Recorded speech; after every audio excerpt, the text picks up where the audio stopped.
ज्यादा बनाइए 2-3 मिनट को बना के। हाँ, बोलिए गरुड़ महापुराण की जय।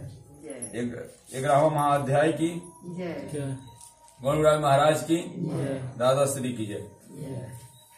आज की कथा भैया 10 गात्र विधान की कथा है। हे केशव, आप 10 गात्र की विधि के संबंध बताइए।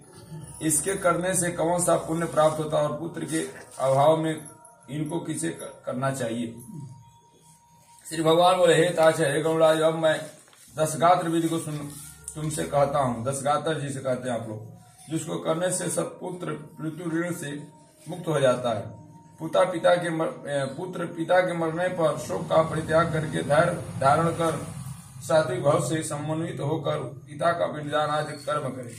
उसे अश्रुपात नहीं करना चाहिए, रोना नहीं चाहिए, क्योंकि बांधवों के द्वारा किए गए अश्रुपात और सलेमसपात को विवश होकर पिता रूपी प्रेत पान करता है।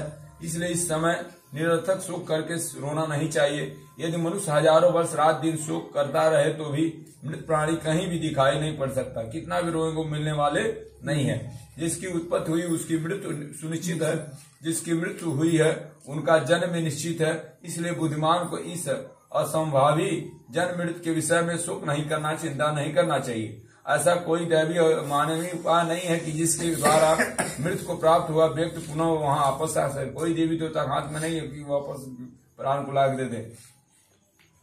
अवश्य धवामी भावों का प्रतिकार यदि संभव होता तो नल, राम, युधिष्ठिर महाराज आदि दुख न प्राप्त करते।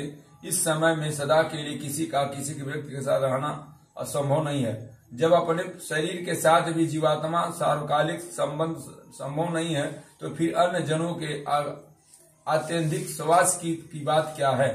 अपनी जिंदगी कोई गाने दूसरे की बात क्या है। जिस प्रकार कोई पथिक छाया का आश्रय लेकर विश्राम करता है और विश्राम को पुनः चला जाता है, ना कोई पेड़ को ले, उसी प्रकार से ये शरीर है। उसी प्रकार प्राणी का संसार में परस्पर निगलन होता है। पुनः प्रारब्ध कर्मों को भोग कर वो अपने गंतव्य स्थान को चला जाता है। प्रातः काल जो भोज्य पदार्थ बनाया जाता है वह सायं काल नष्ट हो जाता है। ऐसा नष्ट होने वाले अन्न से, रस से पुष्ट होने वाले शरीर की नित्यता की कथा ही है। पितृमरण से होने वाले दुख के लिए यह पूर्वोक्त विचार औसत स्वरूप है। अतः इसका सम्यक चिंतन करके